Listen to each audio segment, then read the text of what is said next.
Welcome back to the Football Referee with Emmy Hickins, Trevor Gear, and Femi Madariola.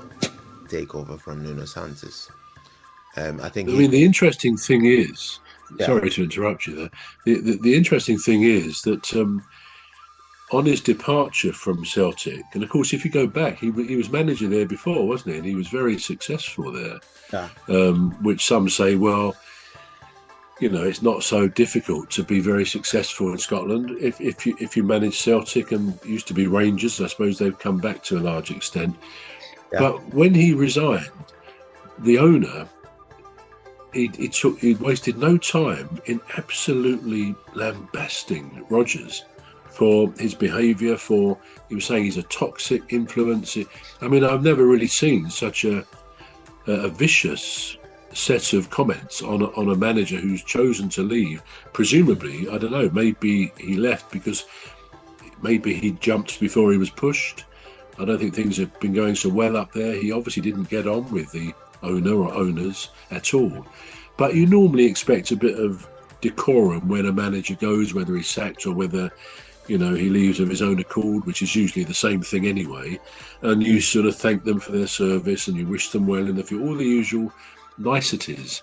But to be so attacked and criticised by the owner, what do we know? But it leaves a slight taste in the mouth about somebody as to whether there's anything in that. Now, what the other parts of the story that have come out, which may or may not be unfair, but apparently when he divorced his wife of, I think it was 14 years, a few years ago, he then proposed to a lady who was who she worked at, I think it was Liverpool when he was manager there. She was one of the staff there. I don't know, I forget what job she had, but he took her to New York and proposed on his knee in New York.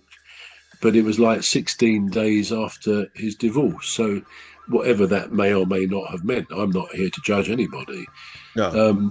But that's somehow been thrown into this, that he was doing things that perhaps were a bit unusual, shall we say, which reflected on a character. I don't know.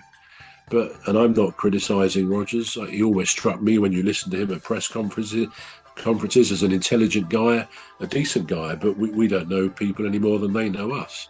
Yeah. So anyway, what has happened, he's left Celtic under a real black cloud. And I think West Ham have their own issues in terms of their ownership with David Sullivan, I think it is. And of course, the lady, I can't think of her name at the moment, completely forgotten her name. And obviously they're in a tough situation because there's lots of crowd criticism. There are sort of... We're going to take a short break now. The Football Referee will be back shortly. You're listening to the Football Referee with Emmy Hickins, Trevor Gear, and Femi Madariola. The Football Referee will be back shortly. Please stay tuned. The Football Referee is looking for sponsors. If you're a business out there looking to spread the word about the products and services you offer, please get in touch on our website, deepstuffrecords.com. And also, if you're looking to get involved on this show, please reach out via our Facebook page, Deep Stuff Radio or Deep Stuff Records. Thank you.